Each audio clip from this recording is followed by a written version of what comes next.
Origins magazine. So, today I thought maybe I would say something about these articles on evolution. There are two articles on that subject, and one deals with the question of whether or not life could arise from chemicals, and the other one deals with the question of whether or not once you have some living organisms, such as simple cells or something like that, you can have an evolutionary process that produces everything else, including human beings and rhinoceroses and so forth. So, the basic point made in this first article is that in living organisms you have very complicated machinery which is necessary for the functioning of the organism. So what we're talking about here are the bodies of living organisms. So the whole idea in modern biology is that life is just material. Life is nothing but matter. This is what the biologists are thinking. So they're taking their idea of matter from the physicists. Essentially, what's happened in the course of history is that the physicists started out by giving a description of matter that worked in certain areas quite effectively. Newton was the one who really started this process. So, physics became the model for all science. And people got the idea that you're really being scientific if you can explain things in terms of the laws of physics. So this became the basic goal in science. So the biologists who are trying to understand what life is took this up. And so for many years now they've been trying to explain life in terms of physics. Well, meanwhile there have been some developments in physics which are perhaps a little bit disconcerting from the point of view of the biologist, because in recent times at least some physicists have come to the conclusion that in order to understand matter you have to bring consciousness into the picture. This is something that happened with the development of quantum mechanics. So I'm not going to talk about that today, although I'll mention briefly that such people as Schrödinger and Heisenberg, von Neumann, Wigner, and so on have all said that in order to understand what happens in physics, you have to bring in consciousness, which is something non-physical. So there's one biochemist named Morowitz from Yale who made the observation that the biologists are trying to reduce life down to matter, but then the physicists reduce matter down to consciousness. Actually, you can go in a complete circle. The psychologists supposedly study consciousness. That's their field of study. So they will say, well, consciousness can be understood in terms of brain cells and other entities studied by the biologists. So we can understand consciousness in terms of life, namely the brain and so forth. And then the biologists will say, well, we can understand life in terms of chemistry. Especially the biochemists will say this. Then the chemists will say, well, we can understand chemistry in terms of physics. And the physicists will say, well, to understand physics, well, we can understand that in terms of consciousness. So you go in a complete circle. But it's true that only certain physicists think this way. Others will say that this is all nonsense. So you can find controversy in the field of physics. But anyway, let us consider what the biologists are saying about life, they start with chemistry as their basic given structure of knowledge, and then they want to explain life in terms of chemistry. So in chemistry you start out with atoms, which have certain properties. And the basic idea is that atoms can combine together to form molecules in various ways. So the simplest analogy to explain the idea of chemistry is provided by Tinker Toys. So, if you have a set of Tinker Toys, you have short little wooden rods, and then you have little circular pieces with holes in them in various directions. And you can stick the rods in the holes and build up a structure. So, this is similar to putting together atoms to form molecules. In fact, chemists have models of molecules which are very much like Tinker Toys, which you put together different atoms with little pegs sticking out in different directions. And this way you can assemble models of molecules. So, let's say you have a pile of Tinker Toy parts and you start sticking them together at random without any particular order. You just grab them at random and start sticking them together in whatever way they come out. If you do that, you'll see that you get certain characteristic shapes. You'll find the pieces tend to come together at certain angles. And the reason for that is simple enough. The little round pieces have holes in them at certain angles. So naturally, when you start sticking in pegs and pieces and so on at random, you're going to get things that come together at those angles. So you'll get certain characteristic shapes. So, if you do this, you can say, well, look, just by sticking things together at random, certain shapes are emerging. So, if we did this for 1 million years, surely we would get a 20-foot high scale model of the Empire State Building. Someone could make that argument. Because by sticking together Tinker Toy pieces for 10 minutes, we've gotten squares and triangles. So we've certainly made some progress. So if we kept this up for 1 million years, certainly we would get a 20-foot scale model of the Empire State Building. Is this reasonable? Well, why not? What's wrong with it anyway? What's wrong with that? For one, the Empire State Building is a well thought of structure where there's some parameters. You can see it's well ordered, whereas your random sampling would think there's no possibility for there to be such an order. Well, as I pointed out, we get order as soon as we start sticking them together, because after sticking together Tinker Toys for a while, you'll definitely see that you get a lot of right angles. Now, that's an orderly thing.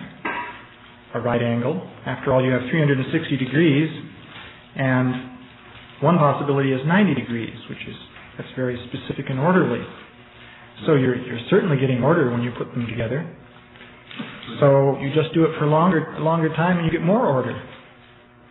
Eventually, you'll get the Empire State Building. Wouldn't you have to prove that after so many random tries that there was an emergence of a set pattern of order that would be repeated? Well, it's just a matter of time. Given a long enough time, we've seen a little bit of order is emerging in a short time, so it stands to reason that more order will emerge in a longer time, and eventually we'll get the Empire State Building. Yeah? Is it like your cow jumping to the moon and a man's ability to jump? In other words, it only progresses beyond certain patterns, like in that movie we saw with the British, the BBC, and then the scene with the Game of Life. Yeah. Isn't it the patterns can only develop a certain level of complexity? You get squares and right angles, but you don't get the whole aggregate total of complexity. In other words, you can only progress to a certain level of complication. Yeah, and there's a reason for that, though. Can anyone say what the reason is?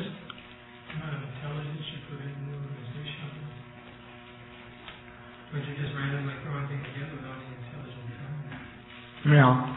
Well, the reason is that because of the structure of tinker toy parts, you're bound to get right angles because they're built that way in the first place. In other words, that design is built in to tinker toy parts. But there's nothing about tinker toy parts that specifies the Empire State Building. So it's not surprising that you get simple right angles and squares and things like that, like throwing together tinker toy parts at random because they're built that way. They'll naturally produce such things. But now the design for the Empire State Building is something quite different. That's not built into tinker toy parts. So in order to get the Empire State Building by assembling tinker toy parts, you'd have to bring in the design from outside. That is, it's not built into the parts. Now you could imagine building a kind of components of some kind which might specify an Empire State Building. Well, let's see how to do it. Well, you can imagine the following thing. You'd have to build pretty complicated components, but let's say we have some balls with holes of different shapes, and we have rods of different shapes. And so a certain kind of rod can only go into a certain kind of hole, and so on. Well, if you set it up properly, you could arrange it so that the pieces could only go together to form a larger, complex structure.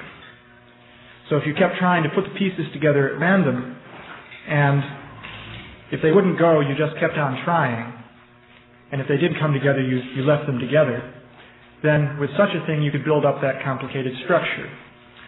As a matter of fact, suppose you take a jigsaw puzzle, typical jigsaw puzzle in a box, and you just try to put together pieces at random. And if they don't go together, you just keep trying, and if they do go together, you leave them together.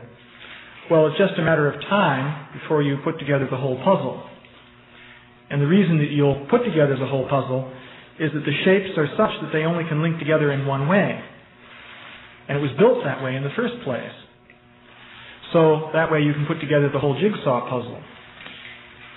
So the same thing with the tinker toy parts, since in fact they don't have shapes that are designed in the first place so as to specify, let's say, the Empire State Building, there's no reason that you're going to get that if you keep putting together the parts at random.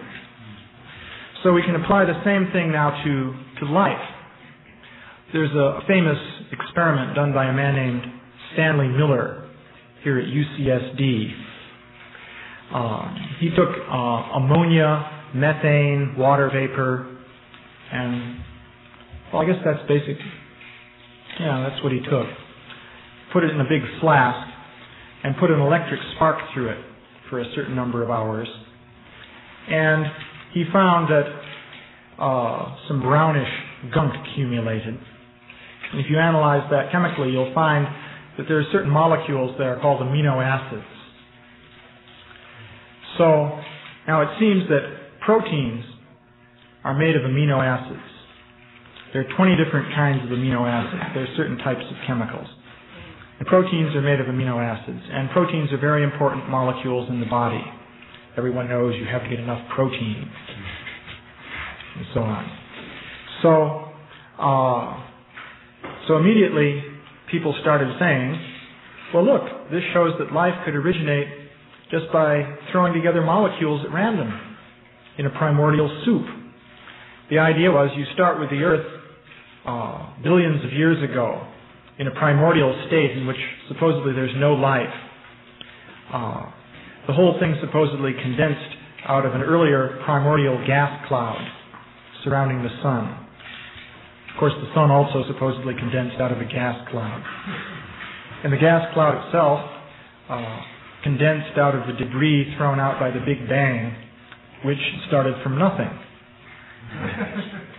So this is the idea of how things might have originated. So you start with just atoms bouncing around at random with no order whatsoever in this primordial soup. And you can imagine that there would have been storms with lightning. So lightning would have been flashing through this atmosphere full of different atoms. And amino acids might have formed. So the argument was then that if initially you can form amino acids in this way, after 1 billion years or so, you'll get life. And from then on, evolution will produce everything, including ourselves. And it will all happen simply by chemistry. And that's all you need. So that's their argument. But it's a similar thing. Actually, it's not surprising that you should get amino acids if you put a spark through ammonia and methane and so on, because these are fairly simple molecules. So they're like the small groups of tinker toy parts that stick together to form certain characteristic shapes. It's not surprising that you get those shapes, because the atoms are such that they naturally come together that way. But when it comes to building a cell, like even a bacterium, that's a different story. Because in fact, a bacterium is a very complicated structure. And most people don't appreciate just how complicated a bacterium is. But actually, a single bacterium is looked at as a mechanism, that is, as a machine. It's more complicated than anything human beings have ever built. So therefore, it's hard for us to even understand how complicated it is. Because if you take the most sophisticated computer, let's say, that anyone has ever built, like one of these Cray supercomputers or something like that, that's nothing compared to a bacterium. In fact, so this article is meant to give some idea of how complicated cells are. We have this drawing here, which is borrowed from National Geographic magazine. Don't tell anybody. But actually, this is a much more colorful representation. Theirs was black and white. But these different shapes show some of the things you find in cells. So if you look at a cell, you find all these rather complicated structures within the cell. Now, these are called organelles, and they have various names. There's the nucleus and the nucleolus and the Golgi apparatus and so on. So people have looked at these things through microscopes for many years. And the nature of a cell is that if you look at one of these structures within the cell more closely, the more closely you look at it, the more complicated you see that it is. It's just as if you look at some machine from a distance, it may look like a simple little blob. But when you look at it more closely, you see it has some complex structure. However, if you look at man-made machines, you find that if you look closely enough, you no longer see complicated structure. You just see the material the machine is made out of. For example, if you look at an automobile engine, you'll see that there are certain parts that fit together in a rather intricate way. But then if you look under a microscope, all you see is metal. You don't see a finer layer of structure. Now, if you look at one of these modern computers, like a personal computer, you can go down further and still see structure. If you look at one of the chips in the computer under a microscope, even at fairly high power, you'll still see intricate designs there, because they've miniaturized the circuits. But still, if you look at it under an electron microscope, you will see that the whole thing looks very crude. I don't know if you've ever seen an electron microscope picture of one of these microcomputer chips, but you'll see what looks sort of like a highway system, made of very crude sort of wavy slabs that go around at different angles and so on. Well, and then if you look at that even more closely, you just see the substance that it's made out of, with no particular structure. So with a cell, at the level of looking at it with an electron microscope, things are still very intricate. And in fact, they're intricate right down to the level of molecules. So, you find very great intricacy. For example, in this cell, this is just a typical sort of cell, here's something called the cell wall. Now right here, this looks just like a slab of something. Well, we have a picture showing what cell walls are like in bacteria, at least. This is a diagram that is supposed to show, in part, what they find. What this diagram represents, these different colored shapes represent different molecules. So essentially what we have here is what you might call a kind of cloth, with fibers going two different ways, just like in cloth, but it's made of molecules that are linked together. So the cell wall is made of layers of this, which wrap around.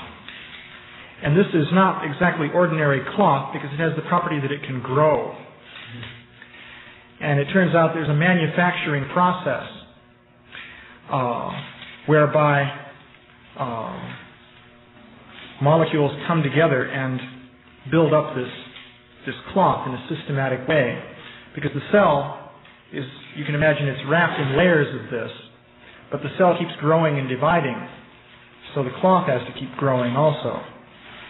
So this is the cell wall. Now we didn't show it, but if you look at each of these little colored shapes that we have here, each one is a rather complicated structure. It's made up of hundreds of atoms put together in a very specific way. So the cell needs this for protection. If you remove this from a bacterial cell, it will die very quickly because it won't be able to survive. A bacterial cell without this wall is so fragile that if you just jar it slightly, it bursts open and it's destroyed. So that's just an example of what happens if you magnify the wall of the cell. So there are these very intricate structures, and there are molecules that perform very intricate operations. So we have this example of DNA, what's something called DNA gyrase. I'll just explain briefly what's going on here. You've probably heard of DNA. Well, you can imagine what DNA is.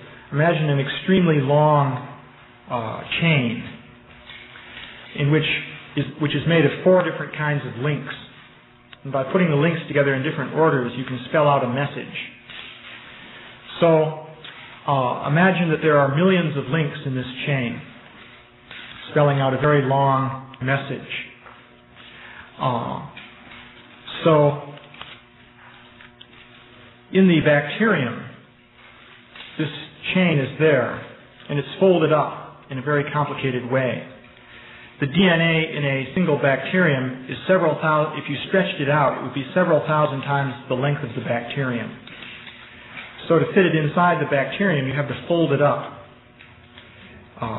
So it's packed in with many, many folds. So when the bacterium reproduces, it has to make a copy of this DNA. So it makes an exact copy, and that's quite an amazing process.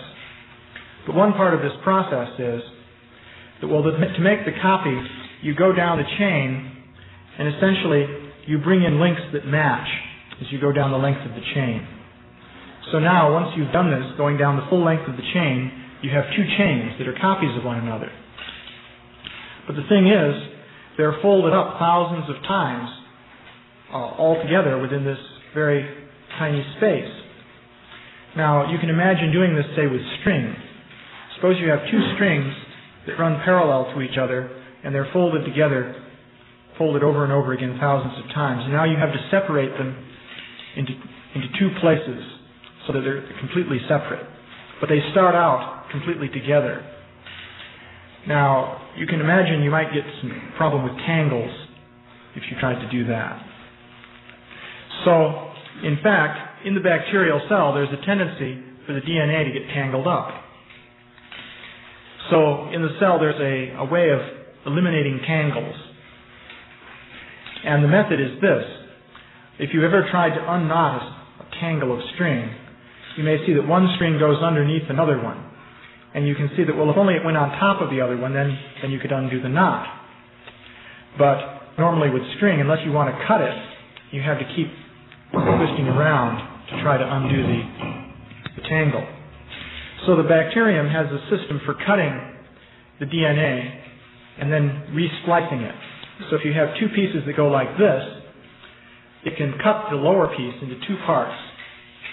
Holding on to the ends, it moves the upper piece through the cut, and then it reassembles the 2 ends above the cut.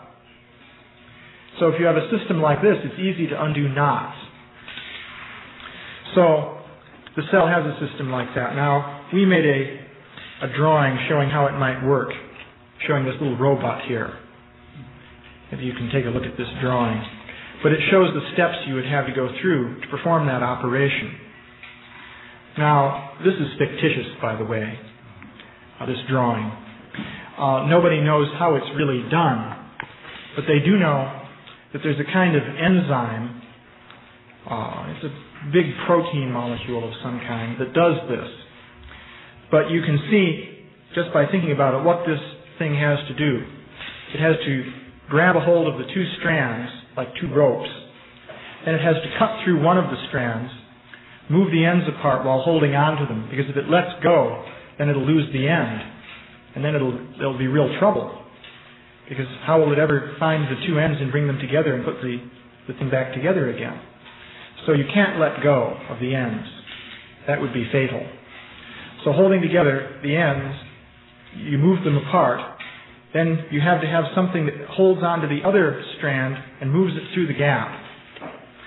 And then you have to bring together the first two strands and connect them again. So all those operations have to be performed. So I can give you a challenge. Design a machine that will do that. Just for let's say for ropes. So please design a machine that will undo knots in ropes by performing this operation. It has to cut the rope and move the ends around and so forth. What would it take to build a machine like that? Let's say you have to build a machine out of springs and gear wheels and knives and electric motors and things like that. So if there's anyone here with mechanical aptitude, you could try to actually design and build such a machine.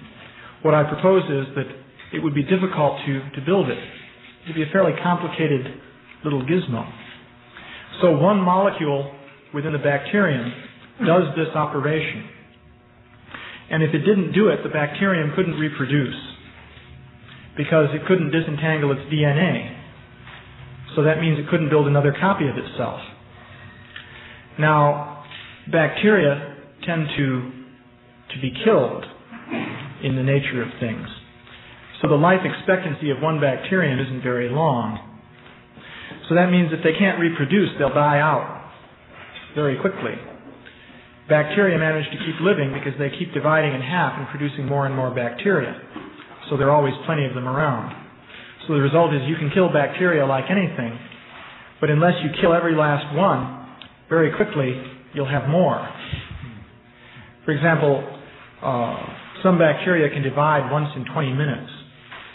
So if you start with one, then in 20 minutes you have 2, and in another 20 minutes you have 4, and then 8, and 16, and 32, and so forth.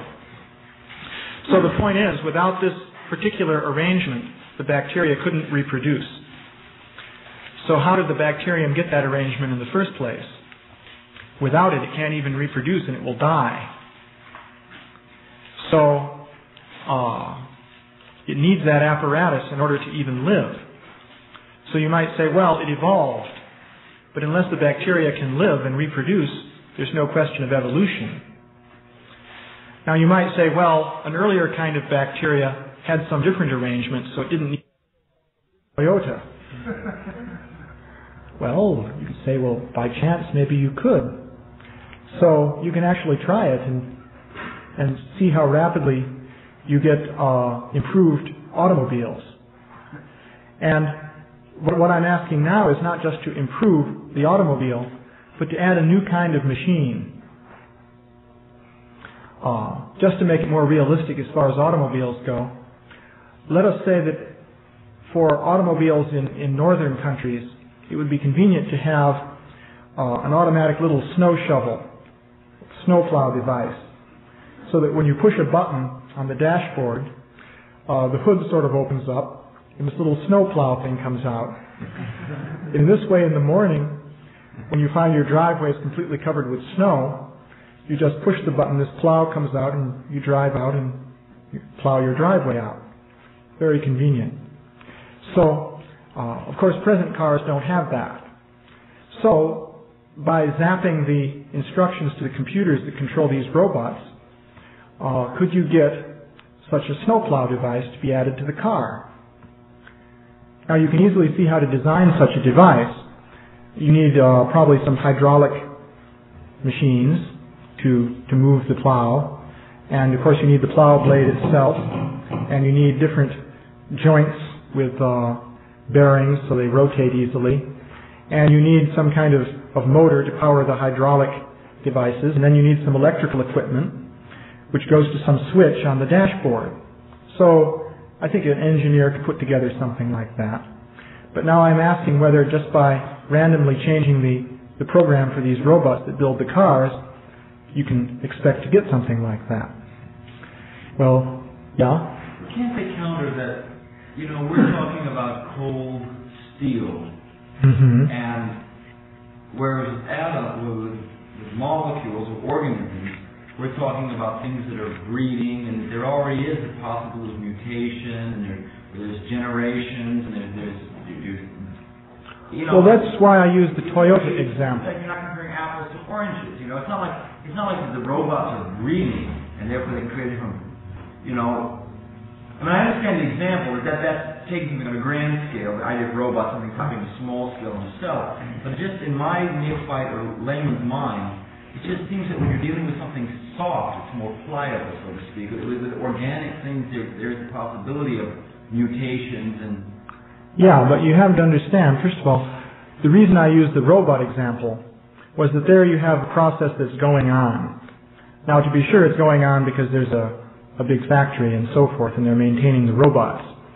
But still, that process is going on, producing machines. The robots aren't producing more robots, to be sure. Although you can imagine a robot that builds robots. If a robot can build cars, a robot can build robots too. In fact, it could build the same kind of robot. So, small baby robot. No, same size. It's perfectly feasible. In fact, I'm sure they're doing it already at IBM and places like that for computers. I know they're using computers to control the assembly line process for manufacturing computers. So why not use a computer to control the assembly line process for manufacturing that same computer? And also, actually von Neumann back in the early 50s asked whether you could have a machine that could completely build copies of the same machine. And you can have that. It's possible. It'd be a very complicated machine, by the way. He designed one and wrote a book about it. It takes an entire book to describe that machine. But it's a machine that makes a complete copy of itself. So, in talking about such machines, you can ask whether by zapping it at random, you can get it to develop new functions. Like I gave the example of adding a snowplow to an automobile or something like that. But you can come up with all kinds of examples like that, of adding a new function to the machine. Now, organic things only look soft and pliable from a distance. That was another point we made later in the magazine, by the way. But if you look at them on the level of molecules, there's nothing pliable about them. The molecules are more like tinker toys, as I was saying. They fit together in very rigid patterns. So, on the level of molecules, it's just like having parts that fit together only in certain ways. And these are like standardized parts. So the question is, can you get a new kind of machinery? Another example we mention here is there's a kind of bacterium called, the name is Escherichia coli. Well, coli refers to the colon. And in fact, in your intestines, you have millions of these bacteria. So in this room, there are probably hundreds of millions of Escherichia coli right at this moment. So, anyway, they're in there. So a bacterium, you've probably seen pictures, it's like a little cylindrical thing. And from the outside it looks very simple. But these cells have a rather amazing thing. It seems that they have what they call flagella. A flagella is like a long strand that sticks out from the bacterium. And it's curved in a spiral. And they can spin the flagella And so if you spin a spiral thing in the water, it acts like a propeller. So by spinning this flagellum, the bacterium can propel itself through the water just like a submarine. And so how does it spin it? Well, it has a little motor, it turns out. And they've looked at this with electron microscopes to try and figure out what it's like. It seems like it looks very much like an electric motor. It has an axle and some kind of disc arrangement, and then there's some fixed discs built into the wall of the cell, and the discs rotate, and it can go in forward or reverse. So the bacteria can go forward or it can back up if it wants. And these bacteria, by the way, exhibit a rather simple form of intelligence, because it seems they like certain chemicals and they don't like other kinds. So they'll swim in the direction of greater concentration of chemicals that they like, and they swim away from chemicals that they don't like. So they manage to steer and do all kinds of things. So anyway, now there's some kinds of bacteria, though, that don't have this kind of little motor with the flagellum. So let's start with a bacterium like that. Now, let's go to a bacterium that has the motor and the flagellum. By evolution. Okay, it has to happen by accidents, mutations, which are accidental.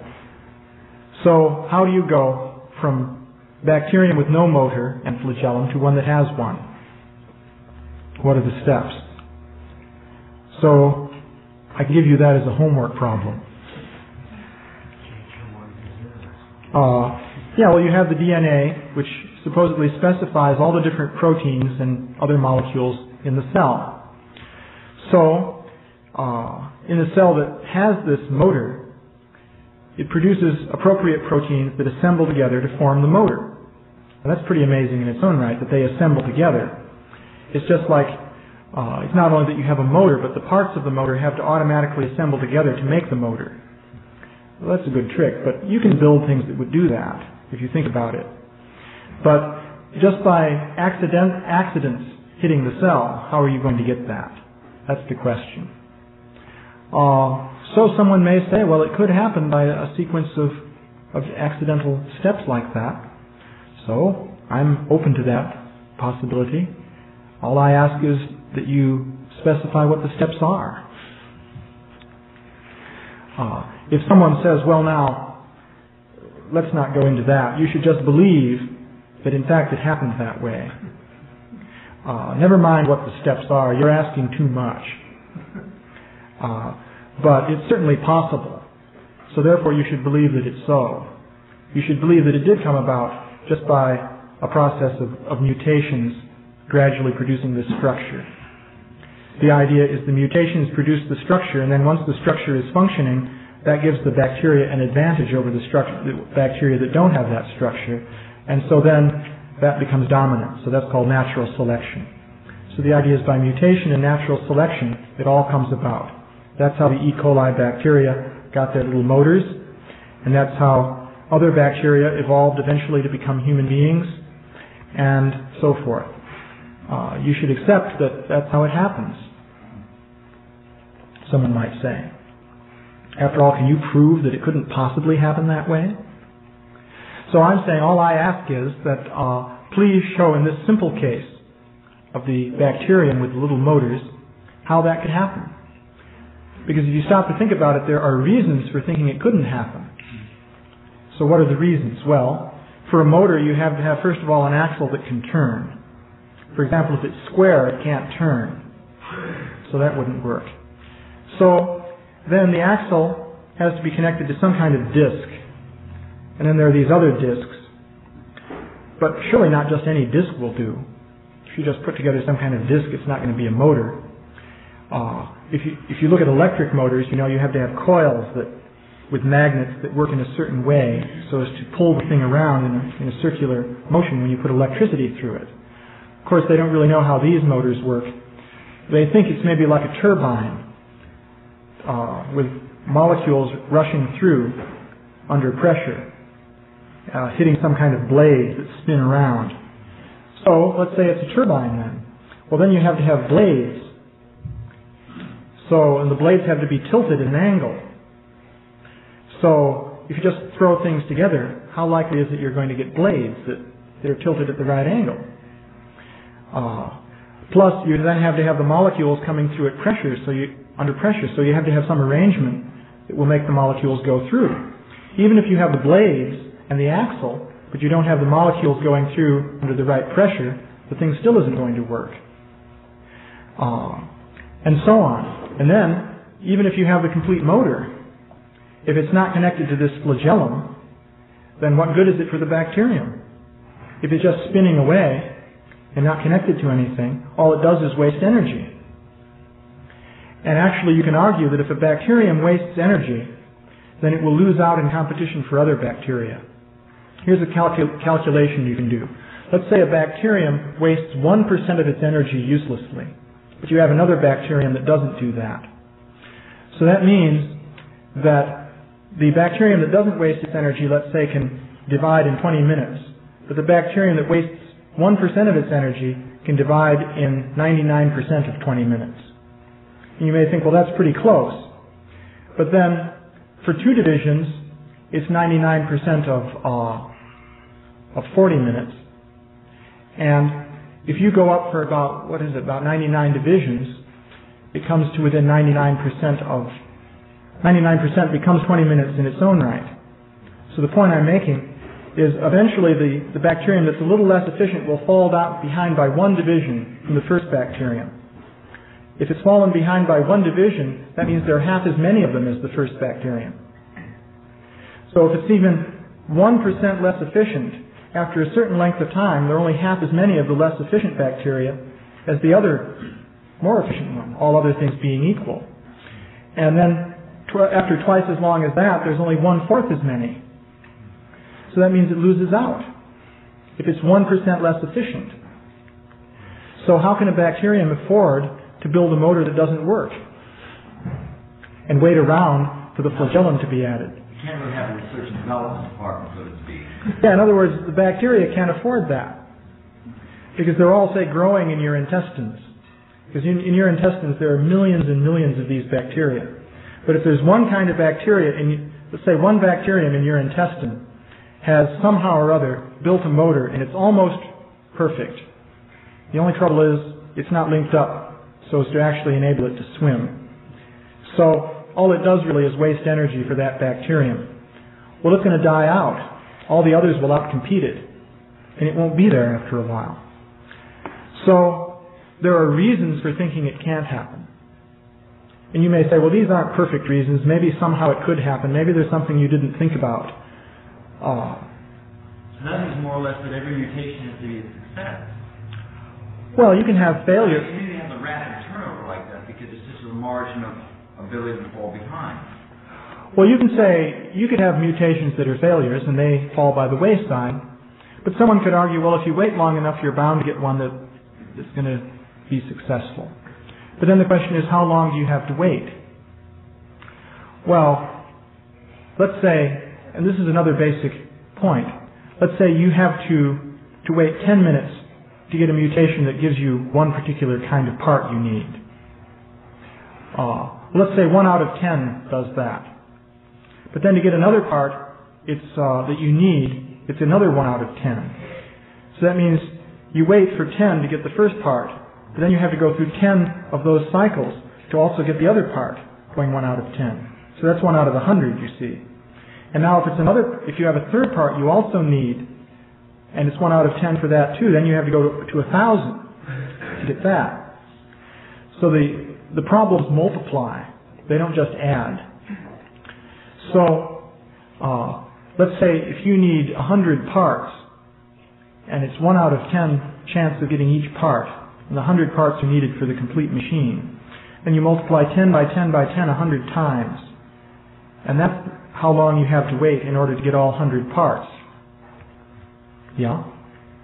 Could we say, of course I don't know how you estimate it, but if you take a 1 cell whatever, your symbol is 1 cell, and you compare it to how many changes would have to be there for a human being or a human form, you couldn't calculate how long that would take? How would you possibly do it? Well, if it's by chance, for example, In other words, and then is that sort of the argument that we haven't been around long, we haven't world that's existed long enough to even have those possibilities? It couldn't possibly happen by chance. That you can definitely say. Because, like this number 10 to the 100th power, that's a very big number. A billion is 10 to the 9th power, so a billion billion is 10 to the 18th. And a billion billion billion is 10 to the 27th. So keep going until you get up to 10 to the 100th. So that's so long that it makes a billion years just like nothing. You know, if a billion years is a long time, think of what a billion years is. Anyway, the Big Bang people will say that the universe has only existed for 20 billion years. So that's nothing compared to a billion years. And if you're talking about putting things together by chance that are of any degree of complexity, then you have to have a billion years or something.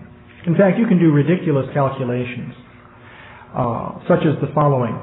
You can say, suppose you take the entire volume of the solar system and you divide it up into little cubes, and each cube is as big as a hydrogen atom.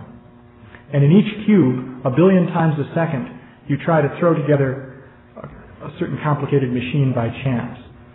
And you do this for a billion years. Well, if the chances are less than 10 to the 100th power, you're still not going to get one. So you can do calculations like that. So chance is completely out. What do they say when you say that? What do they counter with? Well, they'll say, look, it doesn't happen just by chance. You go through a sequence of intermediate forms, and each step producing a new form is fairly probable. This is what they'll say. So you go by one small step, and that's fairly probable, and once you've got that, it's better for the organism, so that becomes established. And then you make the next small step, and that's fairly probable, and then that becomes established. And then you just go by small steps that are fairly probable. That's how they would argue it. But then the question becomes, well, what are the steps? And the problem with complicated machines, or even fairly simple machines, is at each step the machine has to work if it's going to be selected by the organism. So can you build a machine up going step by step, starting from scratch, and at each step the thing works? Well, no one has shown how to do that with machines. And you can say, well, we just haven't thought of how to do it yet.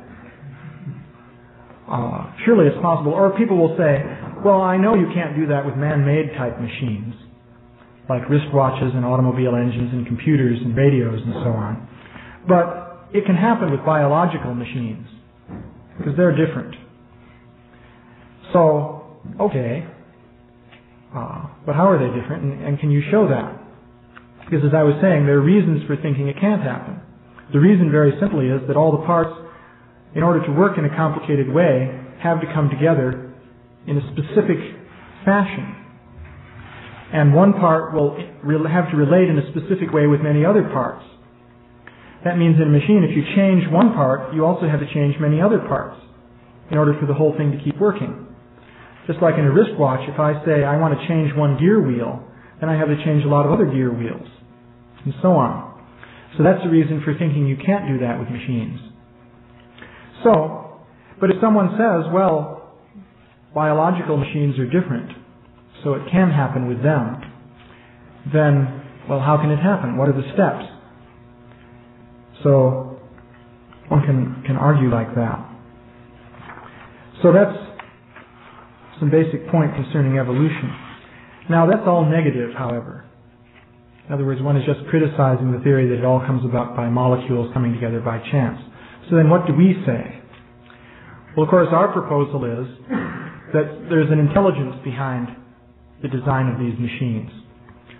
Our point would be that just as man-made machines are built using intelligence, in which somebody thinks out how to build the machine and then they build it and it works, similarly, these biological machines were built by higher intelligence. But that intelligence had to be something that existed before there were physical organisms, that is, organisms with bodies made out of matter. Because we're saying that there had to be intelligence to build the organisms in the first place. So that means some non-material intelligence has to be brought in. Now, someone could also argue, by the way, that you can't say that this intelligence would have to be infinite or all-knowing or something like that. All you need is a non-material intelligence that has, maybe as good as human intelligence or something like that. You don't need to bring in God. Just some non-material entity that's fairly smart. That's all you really need, someone could say. In fact, Hume, there's an English philosopher named Hume who argued that, amongst other things. He was very fond of putting forward atheistic arguments. So one was that if you say that for the design of organisms you need intelligence, surely you don't need an infinite, all-powerful intelligence. Just a moderate intelligence will do. So one can argue like that, but still, the point is you need some intelligence which existed before you had embodied entities. So that's a step. So we would suggest then that in order to understand what's really going on with life, you have to go to some kind of non-physical intelligence. And so that means you have to look in a direction away from just matter, but in the direction of something more subtle. So that's a suggestion. Of course, we would say also that in order to understand God, just looking at material arrangements is not enough. And of course that is stated in the Bhagavad Gita also, that after many births and deaths, a jnani, that is a person who's trying to just use manipulation of the mind in order to understand everything, will eventually come to the point of surrendering to Krishna, and then he will obtain actual knowledge of God. The point is that even if you manipulate your mind in a very intelligent way, you'll never have sure knowledge of God. But you can get some idea that maybe there's such a thing as God. And the point then made in the Bhagavad Gita is that a jnani, after doing this for millions of years through many births and deaths, because you accumulate intuitive experience from lifetime to lifetime, even if you don't remember your previous lives. That's what's involved here. So after many millions of years of trying to figure it all out using the mind, eventually he will realize that the only thing to do is surrender to God. And then you can get knowledge from God. In other words, by the power of our minds, we can't actually figure it all out. But God can reveal himself to us if he wants, because he has all the power. And Krishna says that he will enlighten us and reveal himself to us if we cooperate with him. All he asks is a little cooperation. So Krishna says, as they surrender to me, I reward them accordingly. So that's a higher principle for obtaining knowledge about ultimate causes of things. But there's a tendency in the conditioned living entity for the living entity to try and figure it out using his own power. And so people speculate about how life might have come about. And at the present time, in our Western civilization, people have developed physics and chemistry and so on. And so they're thinking, well, maybe we can understand life in terms of physics and chemistry. And this has become a whole doctrine, which of course is a very convenient doctrine because it enables you to eliminate God from the picture. And then there's the whole psychology of why people want to do that. But anyway, so, well, I should certainly stop there. It's 6:26 already. Yeah? In the case of the bacterium, the one type it's not as advanced, and the other type of the flagellum is actually more motivating. Okay. My question is, are they saying that the more advanced type bacterium has evolved from the other type? Yeah, everything is evolved, and you start with nothing. Okay. Second point, are we saying that there's no such thing as mutations? There are mutations. What we're saying is that they're not going to create higher order. Certainly there are mutations, and you can demonstrate that. Normally they produce various kinds of defects. And, for example, they've been mutating fruit flies for years now. You can produce mutant fruit flies with all kinds of different strange things, shriveled wings and bulbous eyes or no eyes and so on. But they have not produced a single strain of fruit flies by mutation that can survive in the wild. In other words, if you take some of your mutant fruit flies and you say, well, here at last I think we've gotten some that are an improvement over regular fruit flies. So better mousetraps, so to speak. Now we've got a better fruit fly by mutation. Because fruit flies reproduce very fast, and people grow them in big bottles, feeding them with rotten bananas and so on. So, and then they expose them to radiation, which produces mutations. And they've been doing it for many years now. The whole science of genetics practically was based on the study of the fruit fly and the mutations. Because it also turns out a fruit fly has very big chromosomes in its salivary glands, so you can study the chromosomes and so on. So anyway, if you take some of your mutant fruit flies, you may say, well, now we've got a fruit fly that's probably better. So it's easy to test that. You just release this kind into a cage with normal fruit flies and let them reproduce and see what happens. If this new kind of fruit fly is really better, then after a few generations, you should find this kind of fruit fly in the cage and not the other kind. Or at least it should be holding its own with the other kind. But that doesn't happen. They just die out. And the wild kind are the kind that you have in your cage after a couple generations of fruit flies. So they haven't produced an improvement. Mutations tend to weaken the organism. So are there natural mutations or are they all man-made? Well, in one sense they're all natural because... You know what I'm saying. Yeah, well, it happens in nature. They used to be called sports of nature, or freaks. That's what they used to call mutants.